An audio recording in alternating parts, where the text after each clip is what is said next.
What's up, y'all? How y'all doing today? Welcome back. Welcome back. Y'all seeing what's going on out there in the marketplace? Y'all see what happened? Oh boy. Boy, oh boy, oh boy. Let me tell you something, man. I'm not gonna say that it wasn't expected, because I had, like I said before in the past, I had Solana. Okay. I'm talking cryptic. I'm gonna be very cryptic today, because this won't be the real video. This is like the preliminary video to me going into depth. I will go into depth.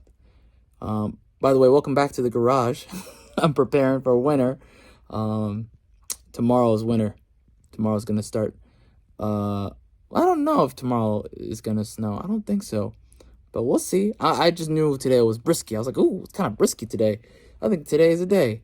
So I started preparing the car, putting the final finishing touches. I put the collider. That's why I'm wearing gloves. I got the collider underneath the car. We'll see how that goes. The undercoating good. Anyways, my point, what I was trying to say earlier is, so this whole FTX thing that is happening, honestly, I kind of expected it, because I didn't expect it to like be so fast and so quick, right? I knew deep down things weren't adding up, because Celsius crashed, and Celsius was considered like the quote unquote safest thing. And the guy fabricated everything, and he was working with the regulators, right? So if he could do that under the guise of the regulators, what do you think someone who's have all these like in-depth, connections with all these different types of people would be more capable of?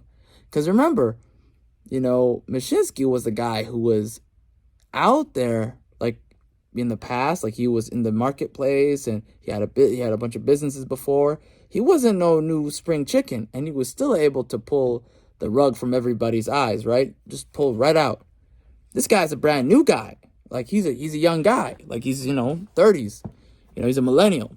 And to be honest, not to be rude, it's a lot easier to pull the rug as somebody who is in the marketplace for a very long time than for somebody who's new on the street, right? There's going to be more distrust, right? And so this guy was up to the challenge because he was way more connected. Really, in the end, he was more connected. He had more abilities to pull the rug. So that, for me, even though he was an outsider, which would be harder to pull the rug because of trust from the marketplace, he had more garnering of that trust from people who are higher up in the industry, right? In the financial industry.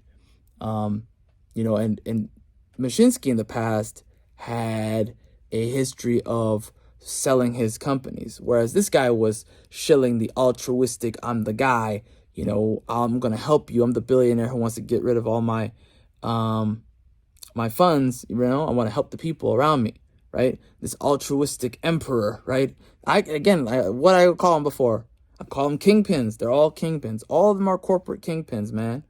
When you start to see with that mindset, you will actually see who the real people are, who they really are. Don't look at what they say. Look at what they do. Look at all the little interconnections they have, right? That's the lesson in all this. Also, nothing is safe. There is no such thing as safety. When the marketplace is in a bear market, when it's down, anything can be pulled if it's not in your wallet. A lot of the people who got rugged had their money in FTX, the exchange. They didn't take their money out of the exchange, and now they lost all their money. Also, same thing with the BlockFi, lost all their money. Celsius lost all their money, and that was considered an app. That was the worst part about that.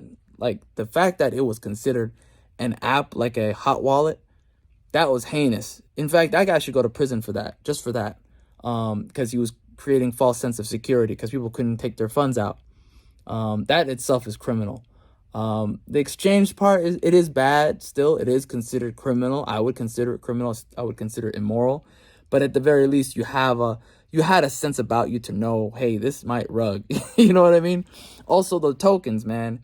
That when people were showing me FTT and I was like, what's it based off of? And they're talking about all this science, why me stuff. I knew that was bunk. Because Plan C, Mr. Mysterio, was all about that sciencey, wimey stuff. And y'all know how that turned out.